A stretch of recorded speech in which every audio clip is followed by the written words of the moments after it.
What's up guys, it's Kongboy. Today we're going to discuss the top 10 NFT projects for 2022. My favorite project is obviously CyberKongz, but I'm going to be as objective as possible in this video. All these projects are awesome and I do leave out a lot of good ones, so let me know if I should make this into a series with a second video. All rankings in this video are relative, so if anyone gets a bad score, it's really not that bad in the grand scheme of things. These are some of the best projects in the space. First up, we got the Cool Cats. There's 10,000 of the OG blue cats and 20,000 of the cool pets. The cats yield milk daily, and cool pets can earn rewards like milk and other resources through their game Cooltopia. Cool pets can be upgraded with items found on the quests, or from chests bought in the Cool Shop with milk token. For those reasons, I'm going to give Cool Cats a utility of 3. There's a lot to look forward to, and I'm excited to see what they come out with in the future. Cool Cats are one of the largest and most engaged communities in the space. They've held some really cool events, such as Cooltopia and NFT NYC, and I was lucky enough to get in from one of my friends who's got a cat. Holders were given bracelets where they could collect points from chests and then spend it on food. I'm going to give them a 5 for community. The artist Klon made his first version of the blue cat that we know today back in 2015. The art's vibrant, simple, and doesn't have any adult references such as smoking and vaping. For that, I'm going to give them a 4 on the art. This is by far the most well-known project in the space, and so I'm not going to go into as much detail as other projects. You guys know what it is? The Bored Ape Yacht Club. This is one of the earliest 10,000 supply avatar collections, one of the most popular after Punks. The utility is essentially just the artwork, but from the start they've had the bathroom where artists can collaborate on artwork. Because they don't have any designated utility outside of printing ETH and airdrops, I'm going to give them a 2 on utility. Now for community, this is one of the largest NFT collections with technically 3 with a supply of 40,000. The Bored Ape Yacht Club, the Mutant Apes, and the Kennel Club. They've got a lot of high profile celebrities that own and use Bored Apes as their profile picture, and that's definitely brought a lot of mainstream attention to not only Bored Apes but also NFTs in general. Needless to say, they're going to get a 5 on community. The Bored Apes are definitely the most recognizable and popular ape-themed NFT collections in the space, and they've got some pretty unique traits for their high-resolution artwork. I'm going to give them a 3 on art. Next up, we've got the Doodles. This is a project that's been around for a while, and now they're coming out with Space Doodles, which allows users to explore the universe in their spacecraft with special skills such as bladder management and piloting abilities.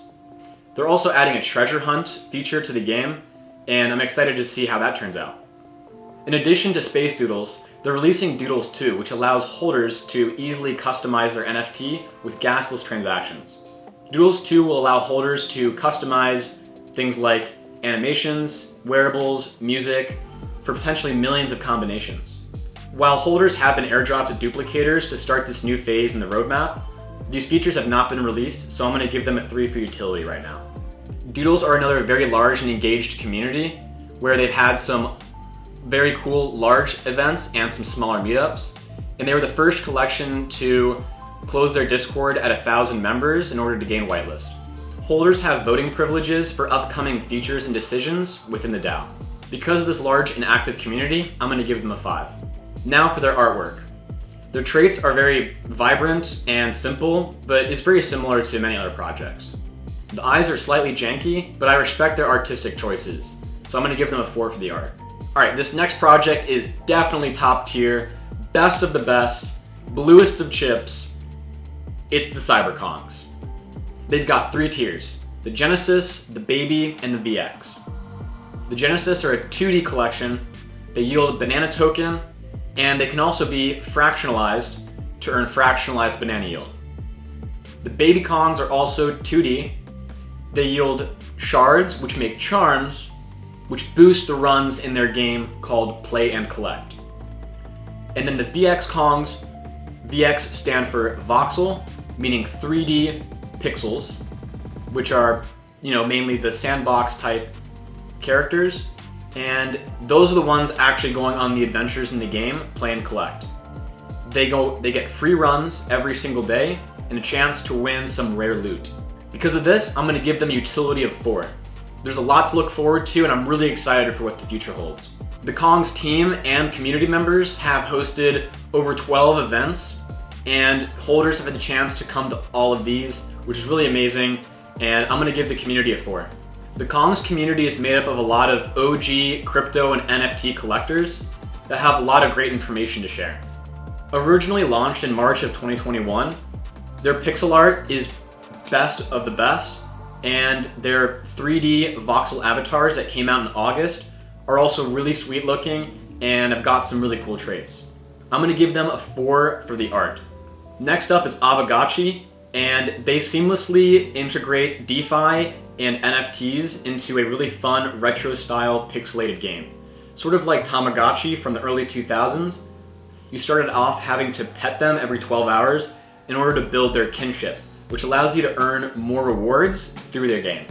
The game is on Polygon, and decisions for the DAO are made by holders and the team.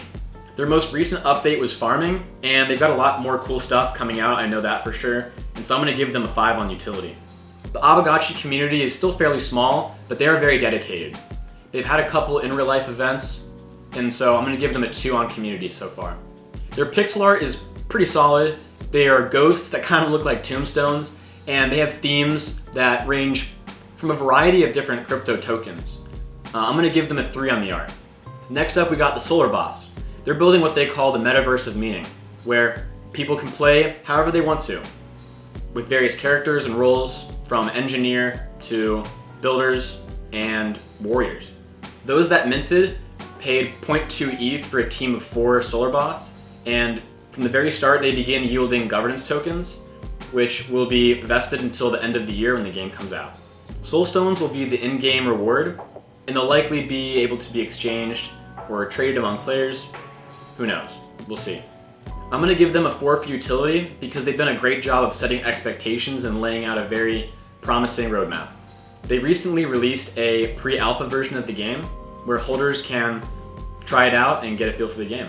Their community is still very small, and they do have a decent number of whales, but I do expect them to grow a lot as the game gets released. I'm going to give them a 2 on community, but this is one of the communities that I'm most optimistic on for the future. The pilots are the Genesis class. There will be more released in the future, and the pixel art's pretty good.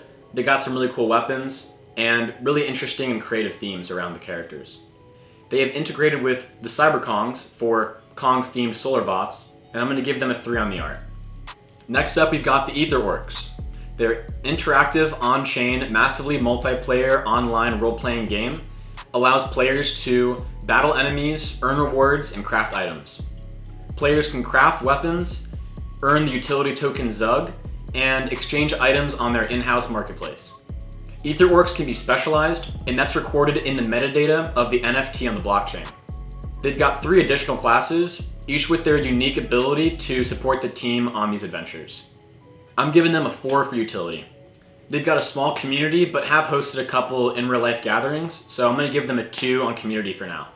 They've got great pixel art, some really cool equipable weapons, and the 3 additional classes are ogres, shamans, and rogues. I'm going to give them a 3 for the art. Next up, we've got the Kaiju Kings. There's 3,333 of the Genesis Kaijus, and over 6,000 of the baby Kaijus, yet only half have been minted so far. The Genesis Kaijus yield 5 of their R-Waste token, or radioactive waste token per day. They recently did a free unlimited mint of what are called the scientists, sort of human characters to the Kaiju universe. I'm giving them a 3 for utility. The Kaiju's got a decent sized community of some really active users, and recently they held a raffle for Meme Land where they burned their tokens, R-Waste, and Scales. Now the Kaijus are a profile picture project inspired by the CyberKongz, and I would say their art is amazing, so I'm going to give them a 5. Next up, we've got the Furballs. They have their on-chain play-to-earn game where players can fight bosses for a chance to win version 2 Furballs or land in their metaverse. They also have a scholarship program where anyone can play for free and take a fraction of what they earn. For this, I think they deserve a 5 in utility. Though they are a small community, they do have a presence at many of the big conferences, and for that, I'm going to give them a 3 on community. I think their art is decent, and their gameplay animations are pretty cool. Their traits are fairly simple, and for that, I'm going to give them a 2 on the art. Next up, we got Galaxy Fight Club. They're the first cross-IP PvP metaverse game. They have a free-to-play version of the game which rewards players with silver keys which they could sell or use to open loot boxes. Loot boxes can contain valuable items such as weapons, but the OG characters can earn gold keys which unlock better weapons. There are 10,000 of the OG Galaxy fighters and they yield G-Coin. They're one of the first projects to have a iOS and Android app, and for that I'm going to give them a 4 on utility. They're a medium-sized community which holds tournaments every now and then, and they also have a spectator wagering system coming out soon, which I'm really excited for. I'm going to give them a 4 for utility. I'd say they have some goofy and unique art with some pretty amusing traits, but overall it's not too bad. I'm going to give them a 2 for art. Thanks for watching my video. Let me know if you have any suggestions for a part 2 to make this a series, and I'll get cracking on that right away.